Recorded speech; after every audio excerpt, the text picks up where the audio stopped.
Do you prefer your home have feng shui, or maybe you like a lot of bold colors? Yes, styling your home can be tough and a little overwhelming. And to help offer some easy tips and tricks, joining us now, interior designer Kelly Wilkness. Hi, Kelly. Thanks for joining us.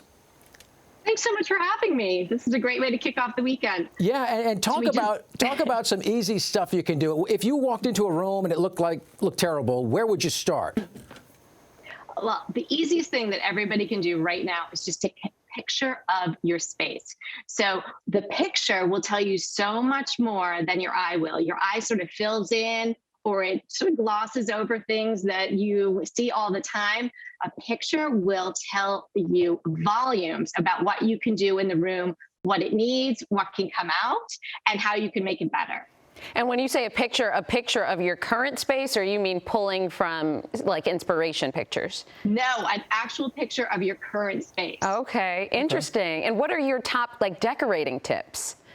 Well, limit your color palette. It's so much easier to put together a cohesive design if you limit to about 3 colors. So one color would be about 60%, the next one about 30%, and then your accent color about 10% of the whole design.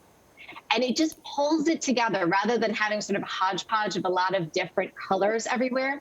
And then you can carry that palette throughout your whole home or your apartment and pop in that little accent color, that little 10% into the different rooms. And it's kind of like connect the dots for your eyes. It's very soothing, and it's a really easy way to decorate and get a great look. And Kelly, what about the furniture? Should you switch it up, or should you always leave the same furniture in the same room?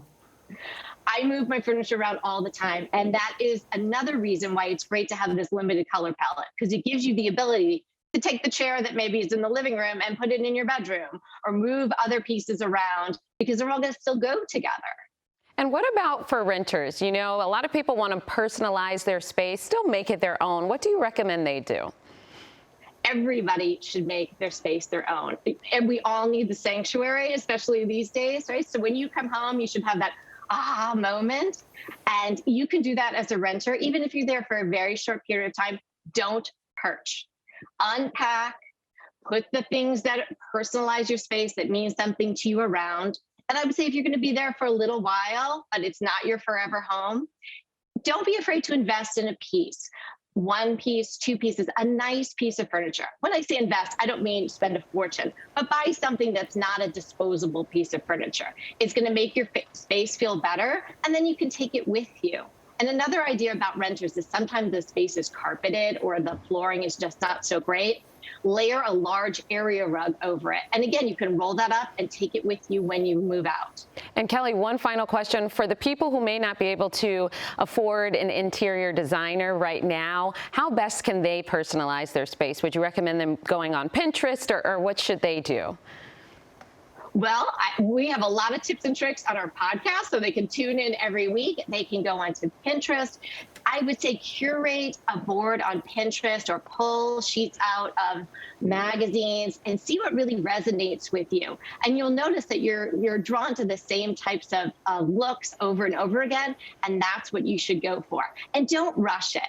You can curate your look. It can take a while. Rome wasn't built in a day, and it certainly wasn't decorated in a day. So don't put that pressure on yourself. And if you're a bachelor and a guy, maybe get rid of the empty pizza boxes for starters, I guess. For sure. You want to recycle that right away. Oh, my Kelly, gosh. great advice. And your site is at My Soulful Home, correct? I'm My Soulful Home, and then the podcast is Decorating Tips and Tricks. Great, great. Thanks for joining us today. We appreciate it. Thank you so much for having me. Have a great weekend. Thank you. Yeah, that was awesome, because I'm one of those people, I can recognize a space I like, but it's hard for me with spacing and colors to really, make it my own. And she mentioned the picture thing. That's a good idea. Yeah, that's awesome. All right, Tony, what about you? Rome wasn't decorated in a day. That's what I got from that. Okay, so I'm going to soak that up this morning. Pretty cool. Looking at our